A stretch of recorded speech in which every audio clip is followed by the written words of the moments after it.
Palestra Transtorno Borderline. Dr. Mauro Engenberg, médico psicanalista, doutor em psicologia clínica, professor do curso de psicoterapia breve do Instituto SEDES Sapientai. Associação Fênix, dia 8 de novembro de 2007. Para ser psiquiatra precisa ser médico. Faz medicina, depois faz uma especialização em medicina, que é uma residência em psiquiatria. Depois eu fiquei uns 10, 15 anos trabalhando como psiquiatra e não sou mais psiquiatra. O que é um psiquiatra? É um ser que tem um modelo médico e que tem essa visão de modelo médico, completamente necessária e importante em vários momentos, mas é diferente de um outro raciocínio que depois de um tempo eu sou psicanalista. Psicanalista é ou médico ou psicólogo que fez psicanálise. São mais 4 anos de estudo para se tornar psicanalista, depois da medicina, depois da psiquiatria. Por um lado eu transito dentro da medicina, por outro lado eu transito dentro da psicanálise. Eu espero conseguir falar um pouquinho disso para você. O borderline, ele é um transtorno de personalidade, diferente de outros transtornos que você tem lá. Esquizofrenia, classicamente você divide em 3 grandes grupos, as neuroses, as psicoses, e você vai, esses transtornos de personalidade, tem alguns, um deles, os mais conhecidos, é o transtorno de personalidade borderline. Esse é muito confundido com o transtorno bipolar. Os psiquiatras olham muito para o transtorno bipolar, ficam mais confortáveis com o bipolar. O transtorno de personalidade borderline, ele não é confortável para o psiquiatra dar o diagnóstico. Por quê? Porque ele é muito próximo da gente. Você tem a tendência de não diagnosticar. A maioria dos borderlines que eu atendi, eles chegaram depois de um longo percurso, com vários diagnósticos, um monte de psiquiatra, um monte de remédio, várias internações, e aí, depois de um tempo, você vê que é um borderline. Justamente pela dificuldade de você fazer esse diagnóstico, porque ele é muito perto da gente. Vou falar um pouco aqui dos critérios para o diagnóstico do borderline. Esses critérios que eu estou utilizando, eles estão na classificação internacional das doenças mentais, que é o CID ou o DSM. Os médicos, eles se organizaram ao longo do mundo, ao redor do mundo, e falaram assim: na Inglaterra a gente chama de esquizofrenia uma coisa, nos Estados Unidos é outra, no Brasil é outra. Precisamos organizar essa geringonça. E de uns anos para cá eles começam a organizar em torno de uma classificação internacional, que chama ou CID ou DSM, que são siglas. CID é a classificação internacional das doenças, né? Entre elas vem aí as doenças mentais. Vou ter uma compreensão psicanalística aqui, mas o critério diagnóstico é da psiquiatria. Então tem algo híbrido aí no meio do caminho. Quais são os critérios diagnósticos aí que eu falo como é complicado de, às vezes, você fazer o diagnóstico? Esforços que a classificação. Tá, eu estou lendo a classificação, está no meu livro, do DSM. Esforços frenéticos para evitar o abandono real ou imaginário. Evitar abandono das pessoas. Se angustia porque outra pessoa vai embora. Me diga, quem não sofreu deste mal? Você está ali, o seu marido vai embora, o seu filho te deixa, o seu namorado olha para você e fala, bom... E isso a gente tem no consultório com pessoas normais o tempo inteiro. Hoje mesmo o paciente me disse, brigou com a namorada, porque ele precisava ir para o litoral no final de semana, e a namorada, fica comigo, ele precisa ir na avó, está doente, fica comigo. Aí ele ficou assim, o que eu faço? Fica comigo. Ele ficou, e não dá a mínima bola para ele. Vai arrumar a casa, cuidar do bebê, na minha dela, está levando, e ele fica ali. Então você vê, como isso aqui é complicado, na medida em que o diagnóstico é difícil e se você não tem uma formação pessoal de psicoterapia anterior, você tende, isso o próprio médico, você tende a dizer, isso não é doença, isso não é um problema, isso eu também tenho. Aí há outros diagnósticos. É por isso que o borderline ele faz uma carreira de diagnósticos até chegar em alguma coisa tem. E você vê, para fazer o diagnóstico é um conjunto. Por um item só, você não faz diagnóstico. Tem, não tem. padrão de relações interpessoais, instabilidade emocional, a gente lida muito bem no dia a dia. A gente tem isso daqui, não é? Quantas maluquices a gente não faz quando a gente fica apaixonado? Segundo o budismo, 5 mil anos atrás, psicanálise, não importa, apaixonamento é uma doença, vocês sabiam? Que horror! Porque você nunca se apaixona pelo outro, você sempre se apaixona por você mesmo. Só que, quando a gente se apaixona, a gente não quer saber de teoria. E aí essas relações instáveis tomam conta da gente.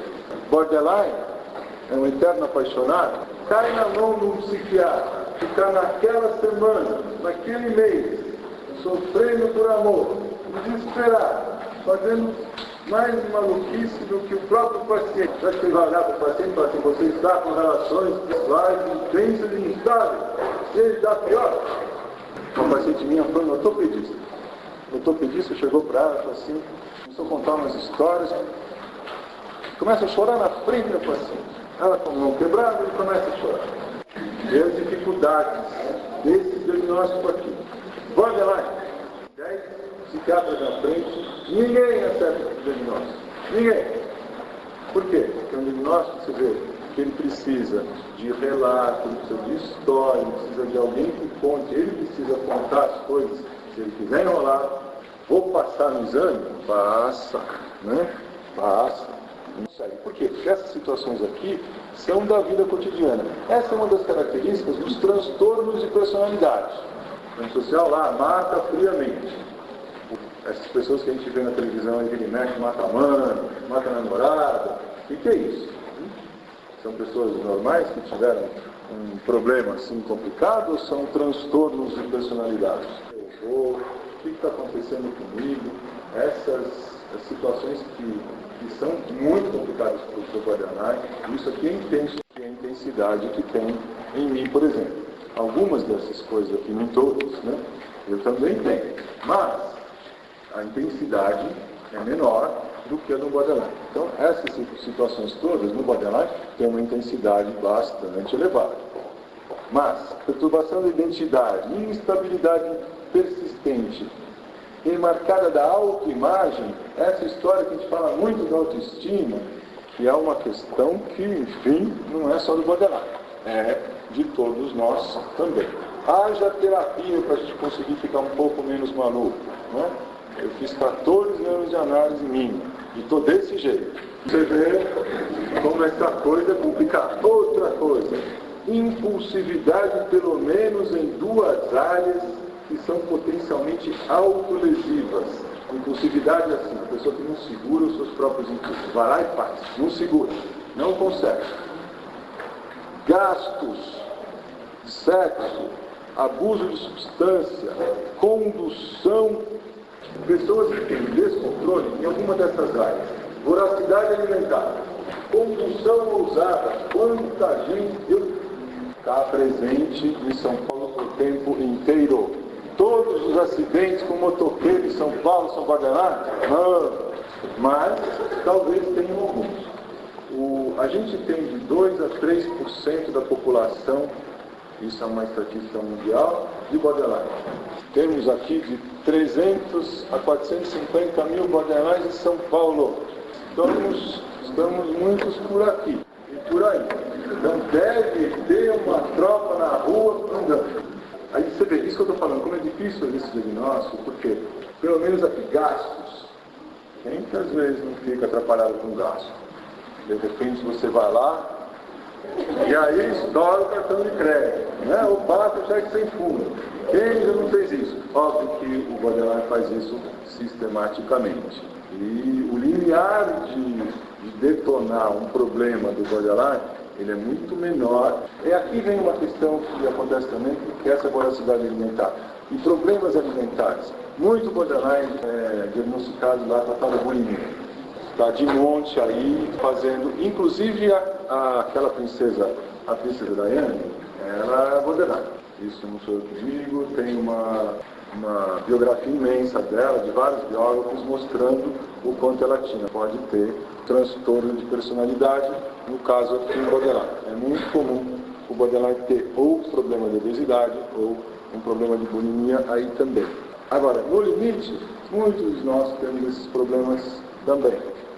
Instabilidade afetiva por reatividade de humor, episódios intensos de disforia, irritabilidade, ficar descontrolado, ficar irritado, ansioso, habitualmente dura poucas horas e mais raramente alguns dias. Então assim, você tem episódios de irritabilidade e de ansiedade.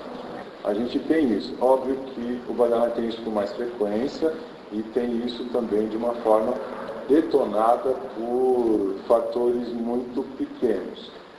Volto a insistir. Às vezes a gente está em momentos de vida tão complicados que isso acontece conosco também. E aqui eu estou insistindo nisso pela dificuldade de fazer o diagnóstico. Por quê? Você olha esses critérios e fala assim, meu Deus, eu também tenho isso daqui. Claro que o borderline tem isso com frequência maior e o disparador desses sintomas são problemas que, em geral, não nos incomodam no mais das vezes. Só que a gente está em momentos complicados da vida da gente. São condições difíceis da gente lidar. Sentimento crônico de vazio. Essa é uma das características do borderline. Inutilidade de tudo, não tem vontade de fazer nada, tudo é vazio, nada tem graça, não tem por que levantar, não tem por que sair da cama. E a Vera Fischer, por exemplo, ela é borderline. A Vera Fischer foi diagnosticada com borderline, ela já ficou internada lá na Argentina. E a Vera Fischer, por exemplo, uma vez quiseram matar ela na novela. Por quê? Porque a Globo queria matar ela. Por quê? Vai tirar a Vera Fischer da cama. Ah, não sai.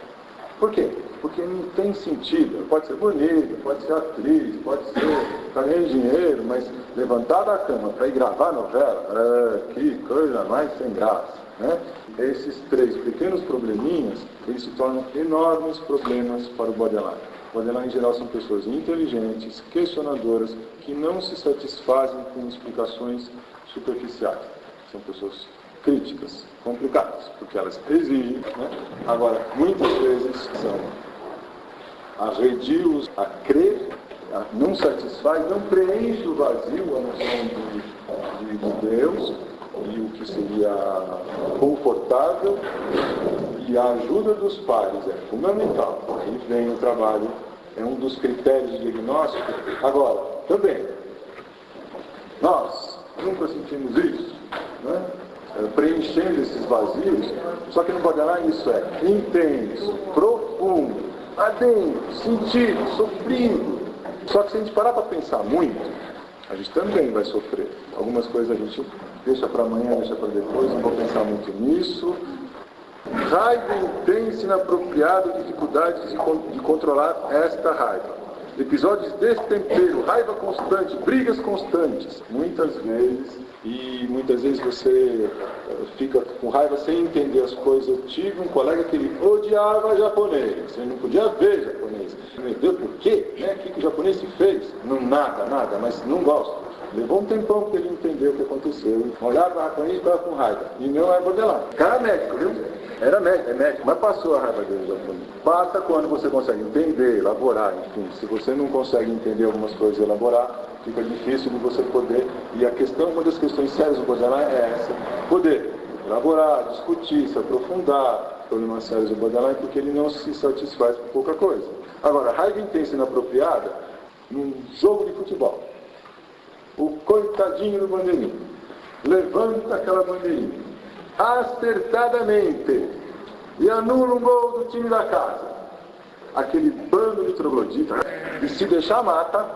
Isso não é raiva intensa e inapropriada? Óbvio que é, né? Então o que é? Tem 100 mil, hoje não tem mais 100 mil, 70 mil torcedores no estádio, 70 mil borderlines? Não.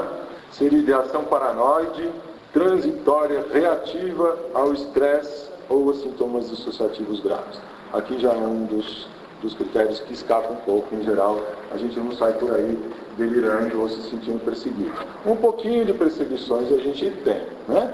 Quem não é um pouco perseguido? E sempre achar que está acontecendo alguma coisa e tal. Nesse nível de borderline, começar a ter perseguições, isso não é tão comum assim. A gente, nós mesmos, submetidos a pressões muito intensas, podemos também chegar nesses problemas, por que não? Se a gente for num psiquiatra, e grande chance hoje em dia de sair com bipolar. Medicina tem moda, não é só psiquiatria não. Medicina tem moda, tem diagnósticos de gastro, de coração, ortopedia, às vezes é moda. E às vezes você vai e você ganha o diagnóstico da moda. Chega lá um borderline, com esses diagnósticos todos. O psiquiatra olha, assim, meu Deus, isso daí, de repente, meio parecido comigo, bipolar. Cuidado, diagnóstico bipolar. Não são bipolar. Tem muito bipolar que é borderline, sim. Por que o borderline está aumentando? Esse diagnóstico preciso do borderline de 1980, isso em termos de mundo é menos de 30 anos de diagnóstico firmado. Por que agora se começa a fazer um diagnóstico mais preciso do borderline? Pelas situações do mundo que aconteceram. O bipolar é alguém que é mais dependente. Deixa eu contar uma historinha que é assim. O bebezinho, quando ele nasce, ele depende da mãe. Nós, seres humanos, nascemos prematuros. A gente vai começar a ter um pouquinho mais de maturidade, inclusive cerebral, com 2 anos e meio, 3 anos. Bebezinho, quando nasce, depende totalmente da mãe. A gente está cansado de ver outros bebês quadrúpedes, eles mal saem da mãe, ele já fica aqui, já sai andando.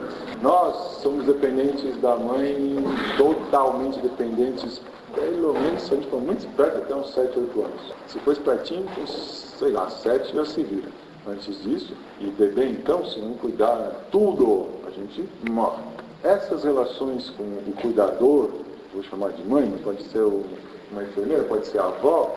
Aliás, ultimamente eu comecei a pensar e vi que tem mais gente pensando nisso hoje. A gente não discute os avós, a gente discute o transgeracional, as heranças das várias gerações, a gente discute o lugar do pai, o lugar da mãe.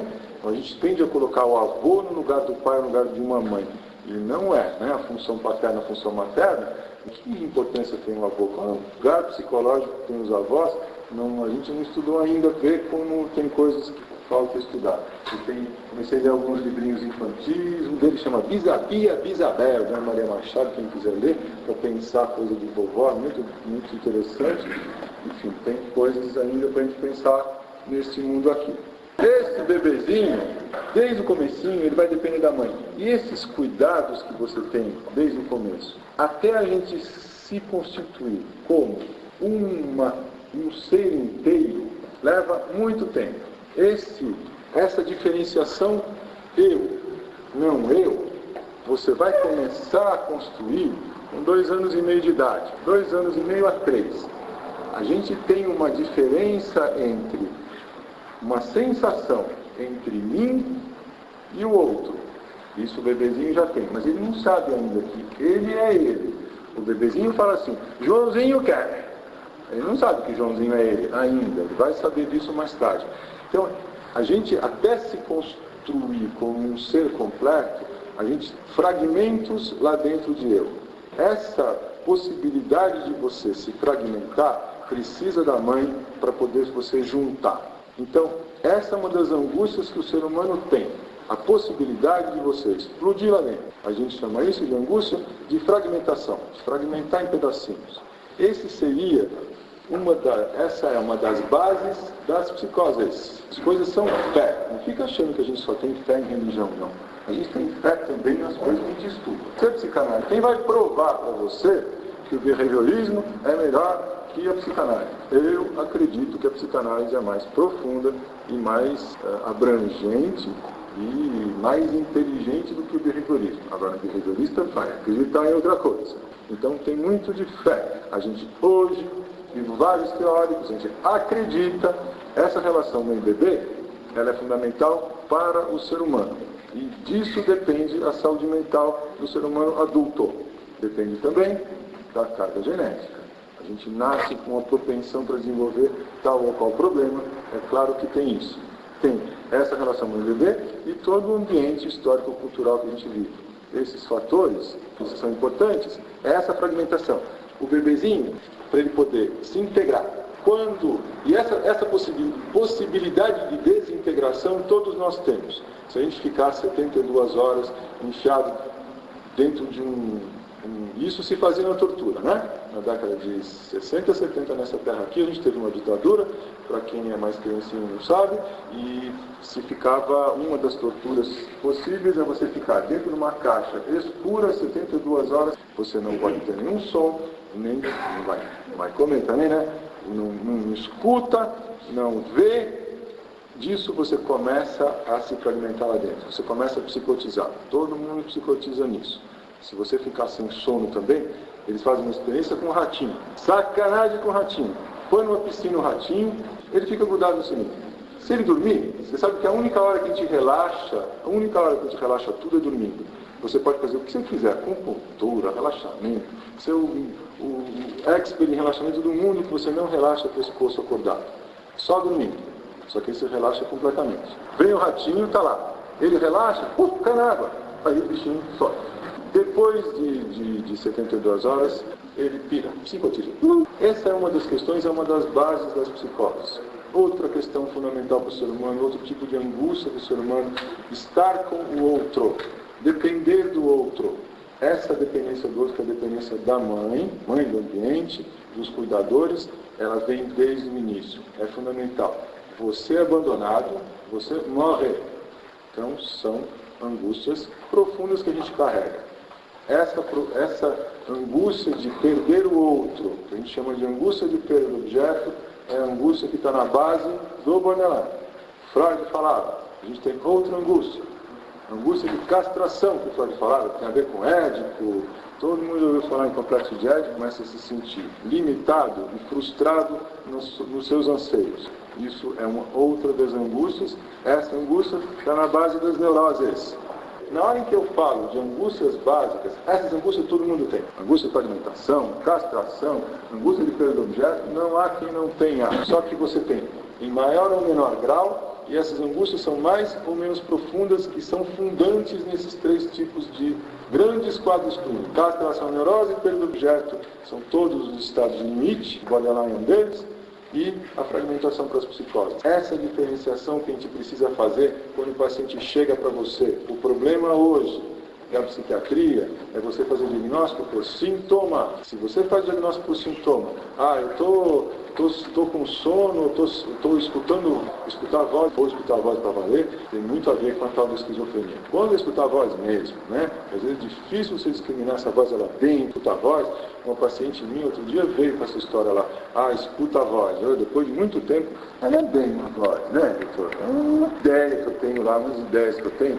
Voz esquizofrênica, que nem eu estou falando aqui, ó. Não é voz lá dentro, voz assim, escuta, você olha para o lado, esses sintomas, vários sintomas, podem estar em vários quadros clínicos. Eu descrevi algumas características, você pode encontrar em outros quadros clínicos também. Para você dar o diagnóstico de borderline, ele precisa ter pelo menos 4, 5 desses critérios intensamente. Você tem que ter isso com frequência, pelo menos uns 4, 5, e ter como base essa angústia de perda do objeto que eu falo. Esses sintomas crônicos de vazio, como eu disse. Você sentir esse vazio. Você precisa do outro para ser alguém, para se sentir alguém. Eu tenho um paciente, por exemplo, não é borderline, é um executivo, ganha bem, desesperado por causa sempre ele precisa de uma mulher. Ele pula de uma mulher para outra. Ele nunca se casou. Sem uma namorada, ele fica completamente perdido. Aí eu falo para ele, o que você gosta de fazer? O que você se interessa? O que você faz no final de semana? Nada. Ele precisa do outro. Essa dependência do outro, e esse sujeito, por exemplo, você não vai colocar como borderline, porque ele não tem esses critérios diagnósticos. Mas a base, o fundamento lá dentro é o mesmo. Essa dependência do outro. E às vezes isso é mascarado. Você precisa de mulher, homem, marido, ou de um filho, ou de um trabalho. Então, formas que você tem de lidar com o mundo e não se haver com esse tal de vazio que a existência te dá.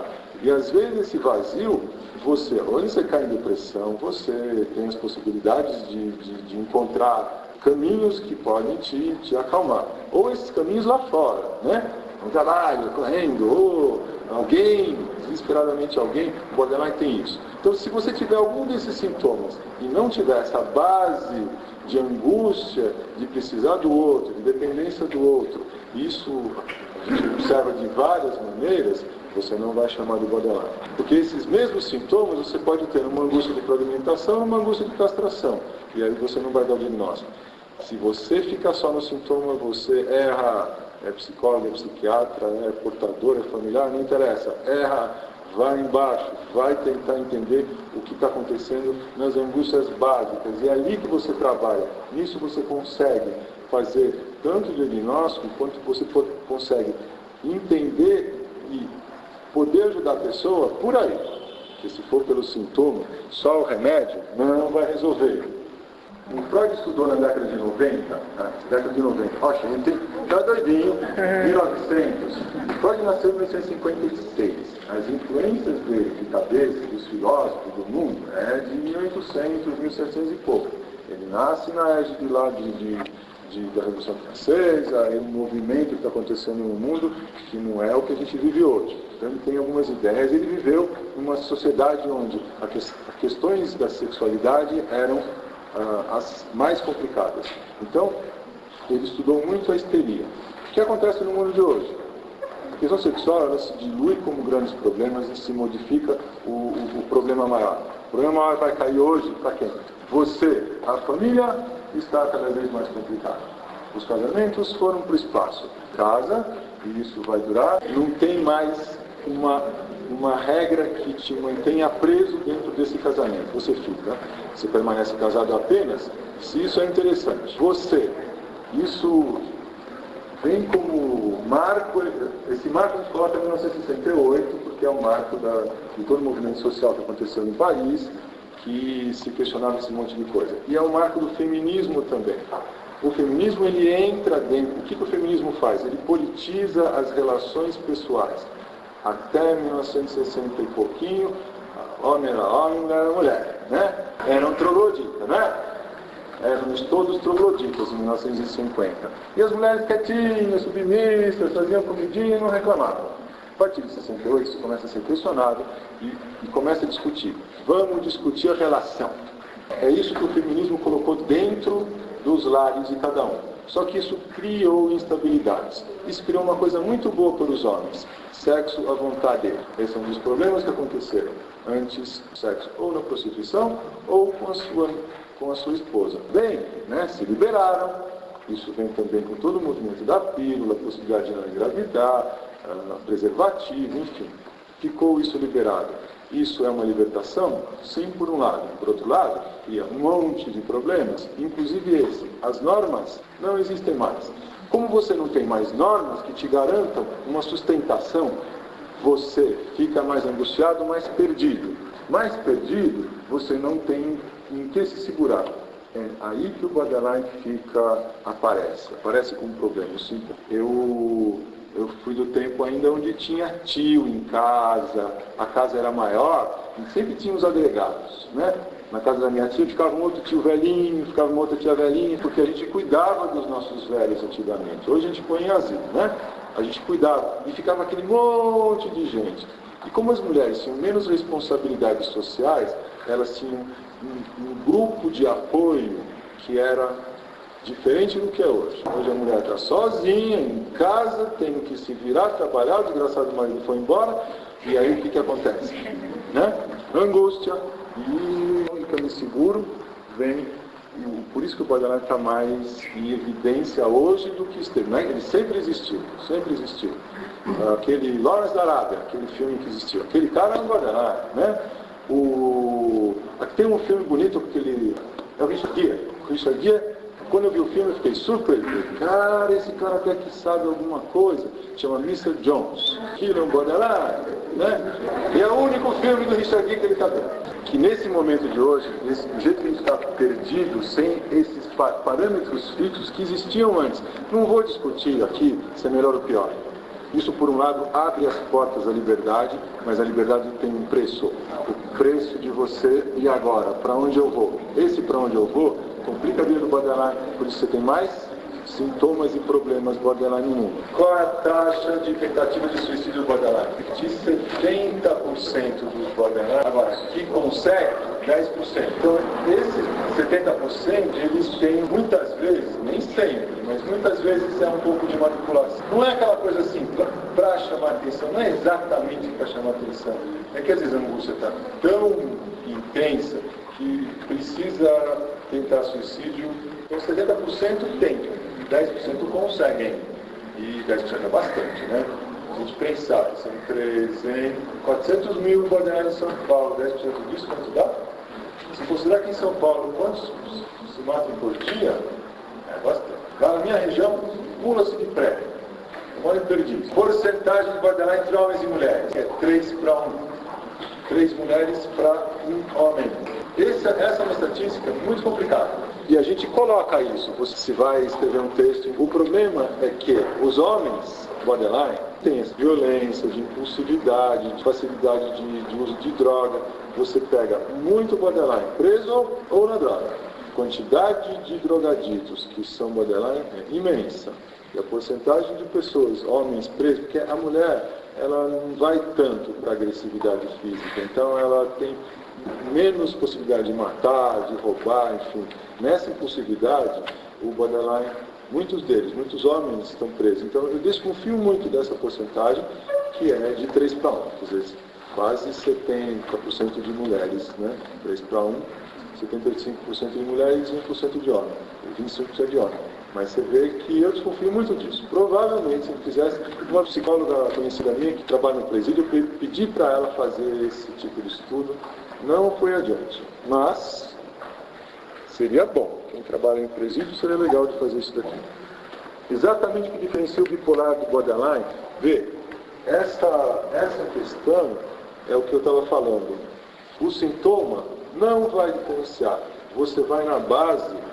O bipolar é um psicótico. Como psicótico, a angústia de base dele é essa que eu falei de se despedaçar, de fragmentação, que é diferente da angústia do borderline, que é uma angústia de perda do objeto.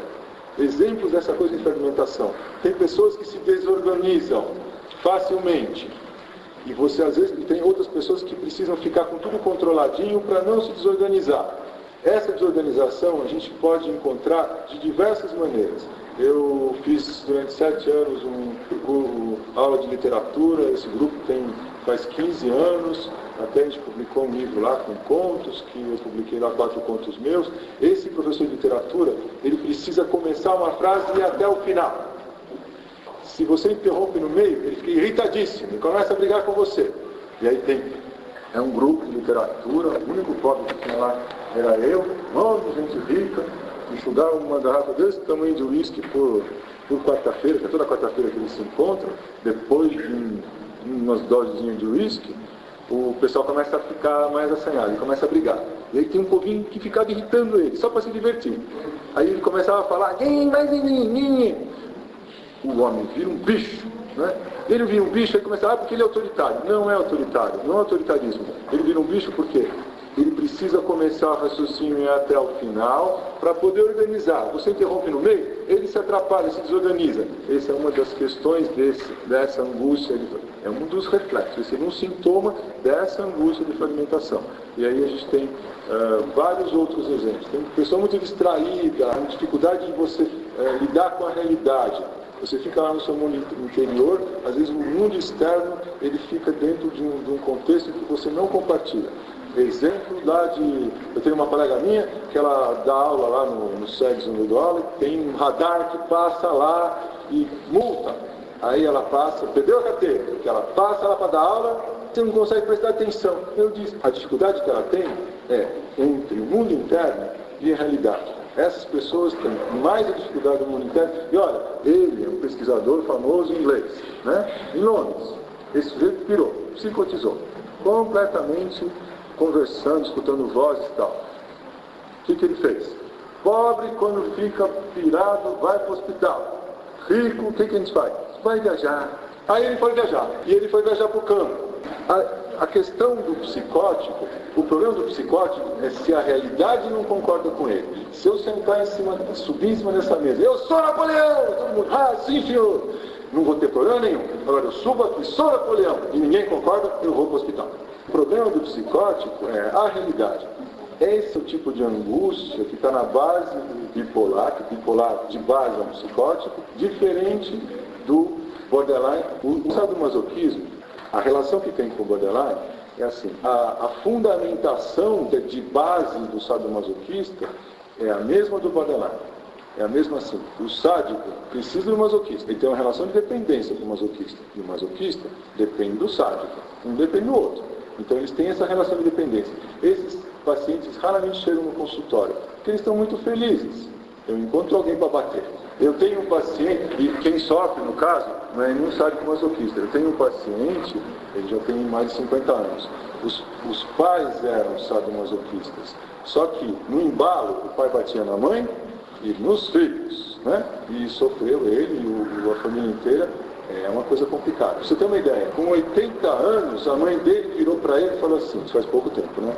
A mãe virou, o seu pai não gosta mais de mim, ele não faz há uma semana que ele não me procura. E aí o pai chegou para ele, há uns anos atrás, e falou assim, eu não aguento mais bater na sua mãe. Assim, gente, esses dois não procuraram terapia. Para quê? Quem vai procurar terapia são os filhos, né? Porque essa relação, o ciúme acima da média pode ser sinal de muitas coisas, inclusive borderline. O borderline tem muito ciúme, o borderline é ciumento, mas não é assim. É ciumento, é borderline. É aí que eu digo, cuidado com o sintoma. O sintoma pode ser sinal. E borderline, para você dar o diagnóstico, ele tem que ter esse conjunto de sintomas num grau de intensidade grande. Se for uma intensidade média, vai dar uns malucos que nem dá, né? Ela saía todo dia às 7 da noite. E aí nos intervalos lá de 5 minutos. E aí, né? Ela vai atender. Uma pessoa fanática, se tem traço do borderline. O borderline, o fanático é um diagnóstico. O borderline pode, se ele se afinar com uma causa, ele pode entrar nesse nível de fanatismo. Você pode encontrar o borderline que tem essa tendência de depender de alguém. Se ele entrar num grupo fanático, de fanáticos, ele pode entrar nesse fanatismo sim, que é um jeito de você se sentir protegido. O borderline precisa de alguém de apoio. Se ele tem alguém que protege, ele tem a tendência de ficar acomodado e tranquilo. Então, se ele entrar num grupo de Jim Jones, ele pode achar aquilo interessante sim, por que não? Mas não é assim, é fanático, é borderline, é a mesma coisa que eu falei. Não é o sintoma que decide, é o que está na base do sintoma. Como que a mídia pode influenciar transtornos emocionais e personalidade? Poderia, assim como aconteceu no problema de rebaixamento intelectual do síndrome de Down. Como teve o Down numa novela, ele foi uma coisa importante, que colocaram uma humanidade, de tratar, que é um ser humano, enfim. Se você colocar isso em outros quadros clínicos, ou borderline também, por que não? Né? Em um surto, bom, depende do surto. As pessoas não estão preparadas para lidar. Não estão. Em geral, como você não está preparado para lidar, o que você faz? Ou leva para o hospital, leva para a cadeia. Muito mais conveniente, se não tem uma pessoa ou nua ou pirada na rua, conversa para conversar. Olha, quem tem informação para fazer isso? Quem consegue? Porque não é só conversar, você tem que conversar e dar conta na conversa, né? Não é uma conversa qualquer, chegar assim, filhinha, vamos pôr roupinha, vamos para casa. Não vai funcionar. A questão é outra. Agora, quem nesse mundo de hoje, insano, indecente, que a gente está cada vez mais, trabalhando mais para dar conta das circunstâncias que tem. Hoje trabalha-se muito mais do que há 10, 20 anos atrás, muito mais. Quem é que tem tempo, e não estou falando de tempo aqui do relógio, tempo aqui dentro, para parar para conversar com alguém na rua, tem alguém na rua? O paciente borderline em transtorno, em tratamento, terá que tomar remédio a vida inteira? Depende. Se você tiver uma modificação na sua situação devida, você não precisa tomar remédio a vida inteira. Tem no nível de gravidade, vai. Nível de gravidade 10, vai tomar remédio a vida inteira, adeus. Diminuir o nível de gravidade. Se você tem, eu tenho a filha de um paciente, que ela é borderline. O que aconteceu com ela? Toda cheia das complicações, casou. Né? Bonitinho, né? Não tem problema, né?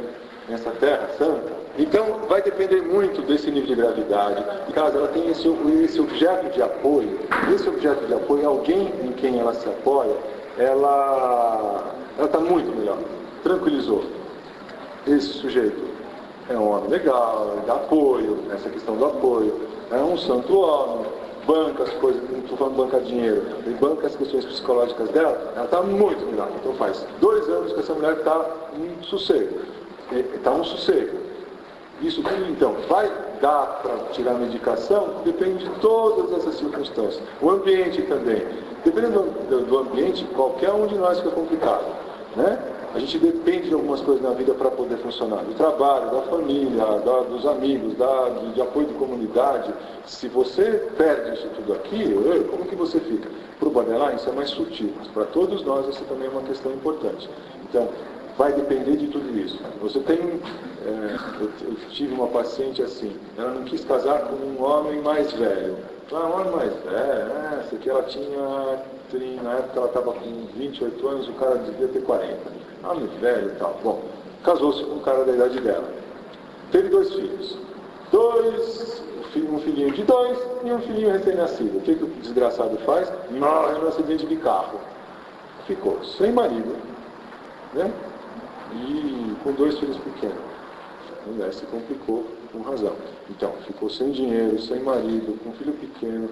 Estas circunstâncias da vida, se para o borderline elas são mais evidentes, para todos nós essa é uma questão que também é importante. Então, dá para tirar o remédio? Dá. Depende do ambiente, do mundo e da terapia que você faz. O hormônio cortisol, que é produzido pela suprarrenal, tem a ver com o transtorno bipolar ou borderline.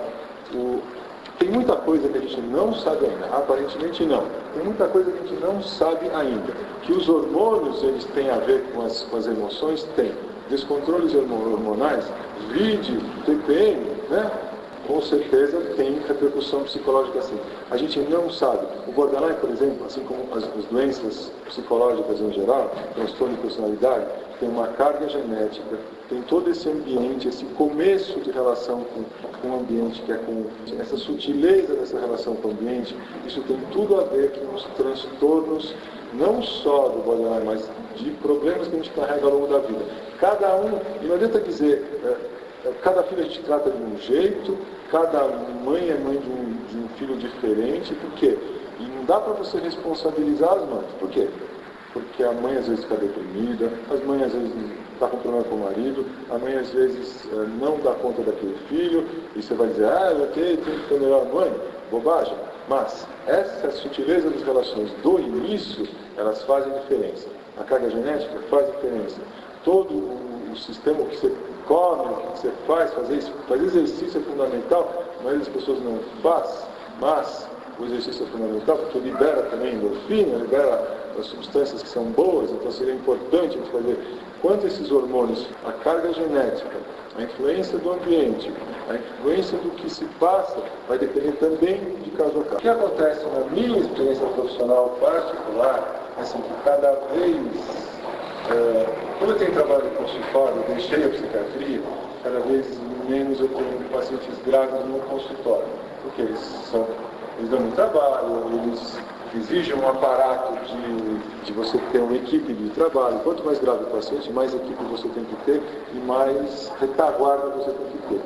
Quanto mais velhinho fico eu, mais trabalho no consultório, então eu escolho meus pacientes, né? Ao escolher meus pacientes, a tendência minha no momento é ensinar quem trabalha com os casos graves, né? Ou atender familiares de casos graves.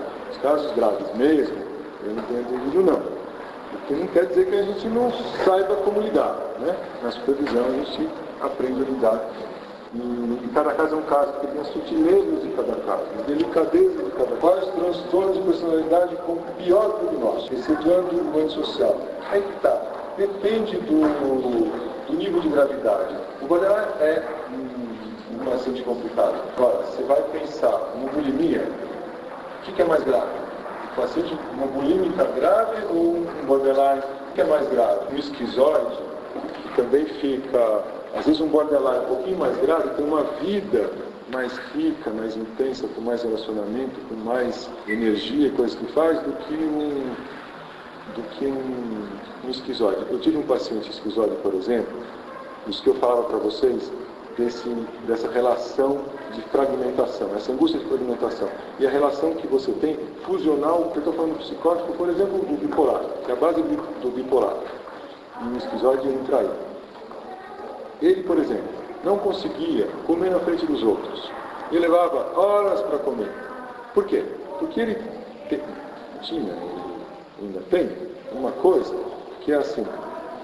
Ele vai comer, e ele tem razão, hein? Ele vai comer, ele põe uma garfada de arroz e começa a mastigar. Aí ele começa a pensar, esse arroz é um arroz ou sou eu?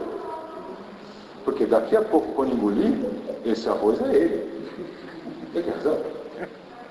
Só que ele fica mastigando. E eu sou eu ou eu sou o arroz? E não dá para comer com mais ninguém. Né? Então ele se afasta das pessoas.